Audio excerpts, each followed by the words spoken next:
Hello student. आज हम आप लोगों को एसटी क्लासेस पर स्वागत करता हूं।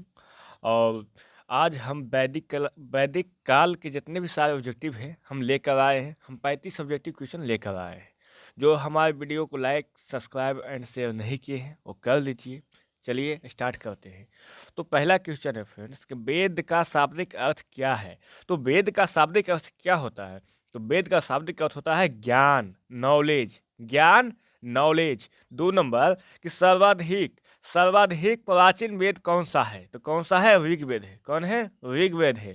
3 नंबर कि आर्य शब्द किसको इंगित करता है। तो आर्य शब्द श्रेष्ठ वंश को इंगित करता है। किसको? श्रेष्ठ वंश को इंगित करता है। 4 नंबर ऋग्वेद में कुल कितने मंडल और सूक्त हैं। तो ऋग्वेद में 10 मंडल और 128 सूक्त हैं। Divisions and हाइवंस। 5 नंबर त्रयी नाम किसके लिए प्रयोग किया जाता है।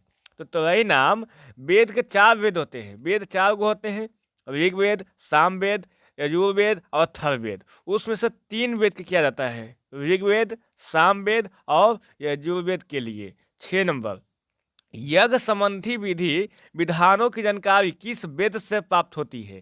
तो किस वेद से प्राप्त होती है? यजुर्वेद से प्राप्त होती है। 7 नंबर कि 4 वेदों में से किस एक में जादू टोने और वशीकरण का वर्णन होता है। तो 4 वेद फ्रेंड्स, तो 4 में कौन है? तो अथर्ववेद। कौन वेद? अथर्ववेद में जादू टोने और वशीकरण का वर्णन है। किसका? और वशीकरण का। 8 नंबर उपनिषद। उपनिषद किस परंपरा का आधारित है। उपनिषद किस परंपरा पर आधारित है। तो भारतीय दर्शन परंपरा। भारतीय दर्शन परंपरा। 9 नंबर कि ऋग्वेद का कौन सा मंडल पूर्णतः सोम देवता को समर्पित है। सोम देवता को। तो 9वां मंडल। 9वां मंडल।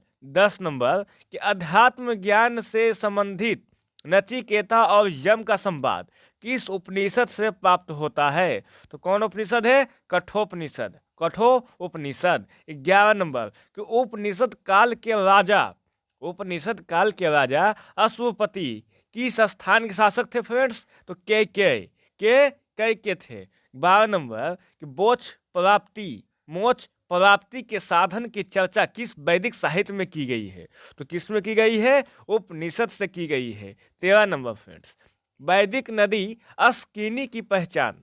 वैदिक नदी अस्किनी की पहचान किस नदी के रूप में की जाती है। तो कौन नदी है? चिनाब नदी के रूप में की जाती है फ्रेंड्स। लाइक करते चलिएगा।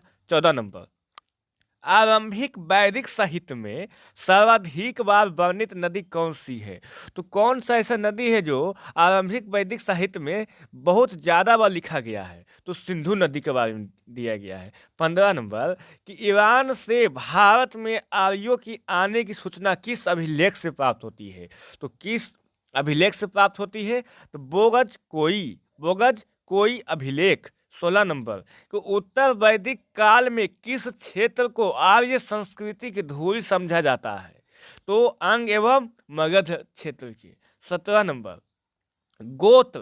गोत्र शब्द का प्रयोग सर्वप्रथम किस काल में हुआ था।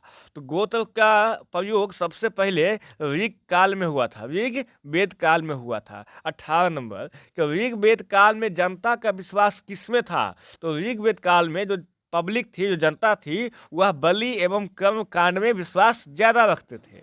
19 नंबर के प्रसिद्ध दशरथ युद्ध किस नदी के तट पर लड़ा गया था। तो कौन नदी था?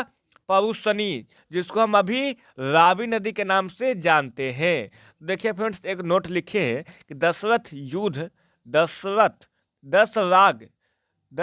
राज युद्ध का वर्णन, 10 राज्य युद्ध का वर्णन ऋग्वेद के 7वें मंडल में मिलता है। तो ये क्वेश्चन पूछता है कि 10 राज्य युद्ध का वर्णन कौन से मंडल में है। तो 7वें मंडल में है। और कौन वेद? तो ऋग्वेद। 20 नंबर आर्यों के जीविकोपार्जन का मुख्य स्रोत क्या था। तो क्या था? पशुपालन एवं कृषि। 21 नंबर कि ऋग्वेद में उल्लिखित यव शब्द किस कृषि उत्पादन के लिए प्रयुक्त किया गया है। तो किसके लिए प्रयुक्त किया गया है? जौ की खेती के लिए। जिसको हम बावली कहते हैं। 22 फ्रेंड्स कि वैदिक युग में प्रचलित लोकप्रिय शासन प्रणाली का क्या नाम था? तो क्या नाम था? वंशानुगत राजतंत्र प्रणाली। वंशानुगत राजतंत्र प्रणाली। 23 आयुर्वेद। आयुर्वेद अर्थात जीवन का विज्ञान का उल्लेख सर्वप्रथम किस वेद में मिलता है? तो किस वेद में मिलता है फ्रेंड्स? अथर्ववेद में। अथर्ववेद में। 24 गायत्री मंत्र का उल्लेख किस ग्रंथ में मिलता है? तो गायत्री मंत्र का उल्लेख ऋग्वेद के 3 मंडल में मिलता है। 25 कि ऋग्वेद में किसको युद्ध का देवता समझा जाता है? तो युद्ध का देवता इंद्र को, युद्ध का देवता इंद्र को कहा जाता है फ्रेंड्स। 26 कि पूर्व वैदिक आर्यों का सर्वाधिक लोकप्रिय देवता कौन था? तो कौन था? इंद्र। कौन थे? इंद्र भगवान थे। 27 फ्रेंड्स गायत्री मंत्र की रचना किसने की थी? तो कौन किए थे? विश्वामित्र ने किए थे। कौन किए थे? विश्वामित्र ने किए थे गायत्री मंत्र की रचना। 28 कि श्रीमद् भागवत गीता मूल रूप से किस भाषा में लिखी गई थी? तो कौन सी भाषा में लिखी गई थी? तो संस्कृत भाषा में लिखी गई थी। 29 कि सत्यमेव जयते शब्द, सत्यमेव जयते शब्द किस ग्रंथ से लिया गया है? तो कौन ग्रंथ से लिखा गया है या लिया गया है? तो मुंडकोपनिषद से। मुंडकोपनिषद से। 30 कि ऋग्वेद की मूल लिपि क्या थी? तो क्या थी? ब्राह्मणी लिपि थी। 31 कि जीविकोपार्जन हेतु वेद वेदांग पढ़ाने वाला अध्यापक क्या कहलाता था? तो क्या कहलाता था? उपाध्याय। उपाध्याय। 32 कि राजा की उत्पत्ति का सिद्धांत किस ब्राह्मण ग्रंथ से मिलता है? तो कौन ब्राह्मण ग्रंथ से मिलता है? तो ऐतरेय ब्राह्मण से। ऐतरेय ब्राह्मण से मिलता है फ्रेंड्स। 33 शूल्ब सूत्र किस विषय से संबंधित पुस्तक है? तो कौन हो जाएगा? ज्यामिति से संबंधित है। 34 कि चरक संहिता नामक पुस्तक किस विषय से संबंधित है? तो कौन से संबंधित है? तो चिकित्सा से संबंधित है। चरक चिकित्सा। बताइएगा 35 कि वैदिक काल में लंबे समय तक अविवाहित रहने वाली को क्या कहा जाता था? जो शादी नहीं करती थी, जो अविवाहित रहते थे, उनको हम अमाजू कहते थे। क्या कहते थे? अमाजू। आप इसको याद कर लीजिएगा और आपको अगर दोबारा देखना हो तो इसे रिपीट करके देख लीजिएगा। थैंक यू, धन्यवाद। आप लोग हमारे वीडियो को ऐसे ही आशीर्वाद देते रहिए। लाइक, सब्सक्राइब एंड शेयर जरूर कीजिएगा।